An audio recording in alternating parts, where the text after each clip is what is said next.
Operation सिंदूर पर विदेश मंत्री डॉक्टर एस जयशंकर के बयान के बाद से कई सवाल अब विपक्षी नेता उठा रहे हैं। इन्हीं में से एक है कांग्रेस सांसद राहुल गांधी। सवाल खड़ा होता है कि जिस कांग्रेस पार्टी ने सरकार का साथ देने की बात कही थी, उसका दोहरा चरित्र अब सामने आ चुका है। देखिए रिपोर्ट।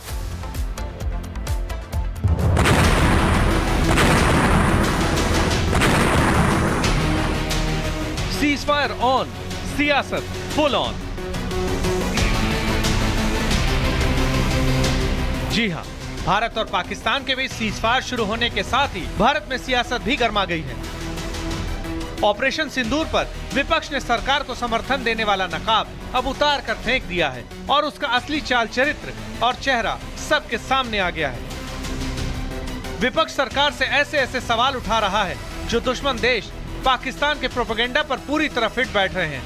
कांग्रेस पार्टी मोदी सरकार पर सियासी मिसाइल दागने का कोई भी मौका नहीं छोड़ रही। लोकसभा में विपक्ष के नेता राहुल गांधी ने एक वीडियो शेयर करते हुए आरोप लगाया कि विदेश मंत्री एस जयशंकर ने पाकिस्तान को पहले ही बता दिया था कि भारत हमला करने वाला है। राहुल गांधी ने एक निजी न्यूज चैनल का वीडियो शेयर करते हुए लिखा, हमारे हमले की शुरुआत में पाकिस्तान को सूचित करना एक अपराध था। विदेश मंत्री ने सार्वजनिक रूप से स्वीकार किया है कि भारत सरकार ने ही ऐसा किया। उन्होंने सवाल करते हुए आगे कहा, इसे किसने अधिकृत किया? इसके परिणाम स्वरूप हमारी वायुसेना ने कितने विमान खो दिए।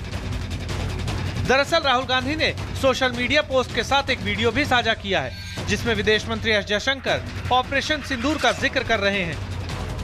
वीडियो में विदेश मंत्री कहते नजर आ रहे हैं कि ऑपरेशन की शुरुआत में हमने पाकिस्तान को संदेश भेजा था कि हम आतंकवादी ढांचे पर हमला कर रहे हैं, हम सेना पर हमला नहीं कर रहे, इसलिए सेना के पास इस प्रक्रिया में हस्तक्षेप न करने और अलग खड़े रहने का विकल्प है। At the start of the operation, we had sent a message to Pakistan saying we are striking at terrorist infrastructure. We are not striking at the military.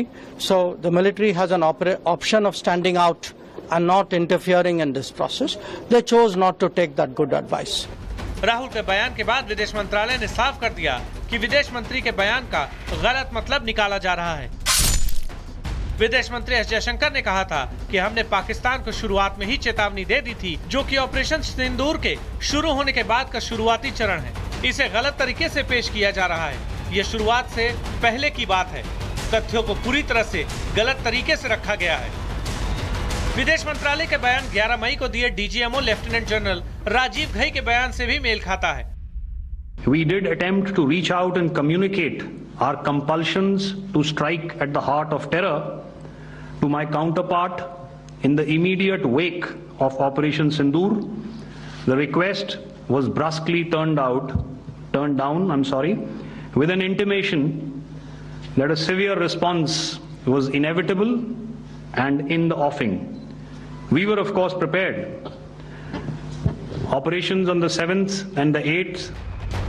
विदेश मंत्रालय और डीजीएमओ का बयान बताता है कि सरकार ने किसी से कुछ भी नहीं छुपाया। सरकार ने हर स्तर पर विपक्ष और पूरे देश के साथ हर वो जानकारी साझा की जो देश हित में जरूरी थी। लेकिन राहुल गांधी और कांग्रेस का रवैया ऐसा लग रहा है जैसे वो पाकिस्तान के प्रचार का हथकंडा बन गए हों। Bureau report, Republic Bharat. और भारत ने पाकिस्तान को पीट कर बता दिया है कि आखिरकार भारत आतंकवाद को पालने वालों के साथ क्या कुछ करता है। लेकिन दूसरी तरफ पाकिस्तान है कि अपनी हरकतों से बाज नहीं आ रहा है। अब उसकी तरफ से राफेल को लेकर के झूठ फैलाया जा रहा है। राफेल पर आईना दिखाया है फ्रांसीसी रक्षा विशेषज्ञ ने। क्या कुछ कहा गया है उनकी तरफ से पाकिस्तान को लेकर के, आपको दिखाते हैं।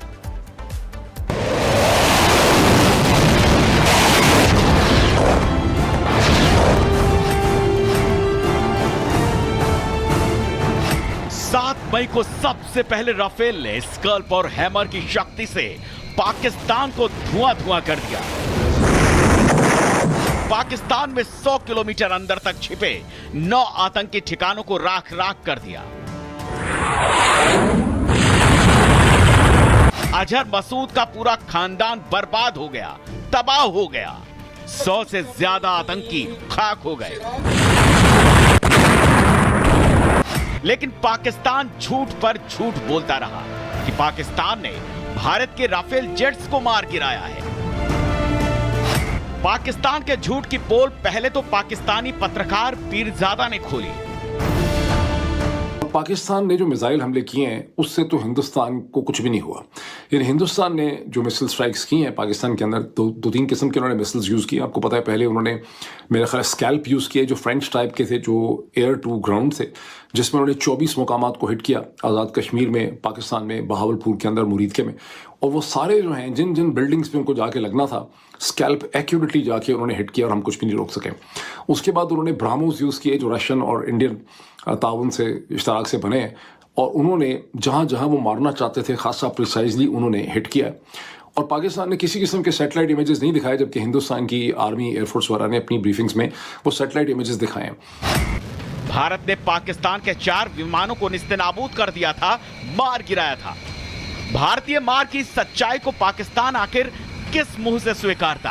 तो पाकिस्तान ने नकली फ्यूल टैंक दिखाकर नई ख्याली कहानी रच डाली और झूठी जुबान में कहा कि हमने राफेल गिरा दिया है। लेकिन जब तस्वीरें आईं तो पूरी की पूरी पोल खुल गई। पाकिस्तान ने दावा किया 3 राफेल गिराए गए। तस्वीरों की सच्चाई थी कि किसी भी राफेल को कोई क्षति नहीं हुई। पाकिस्तान ने आरपीएल लिखा फ्यूल टैंक दिखाया। सच्चाई कहती है कि राफेल में आरएफएल मार्किंग का टैंक लगता है। पाकिस्तान ने फ्यूल टैंक राफेल का बताया। तस्वीरों की सच्चाई यह है कि यह मिराज 2000 में लगने वाले आरपीएल फ्यूल टैंक हैं।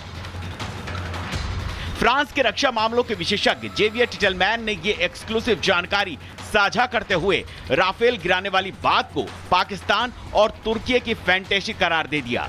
वैसे भारत की मार के निशान दिखाते दिखाते अब तो शहबाज शरीफ भी सच कबूल कर चुके हैं। ऐसे में पाकिस्तान की ड्रामेबाजी अब केवल पाकिस्तानी अवाम और पाकिस्तानी सियासत के लिए बची है। Bureau report, Republic Bharat. अब वो समय दूर नहीं जब भारत रक्षा के क्षेत्र में दूसरों को सामान बेचेगा और भारत वो फाइटर जेट बनाएगा जिसका लोहा पूरा विश्व मानेगा, क्योंकि अब देश में होने जा रही है फाइटर जेट को और सशक्त और मजबूत बनाने की तैयारी। इसी पर देखिए रिपोर्ट।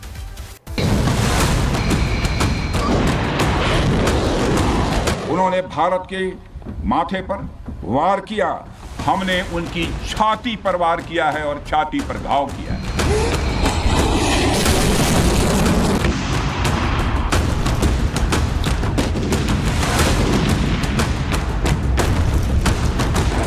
पाकिस्तान के 11 एयरबेस पर दुनिया ने आत्मनिर्भर भारत की तस्वीर देखी। देखा कि कैसे भारत का स्वदेशी मिसाइल ने आतंकिस्तान के सैन्य अड्डों को धुआं कर दिया। ब्रह्मोस के एक वार से डिफेंस कैंप राख हो गए।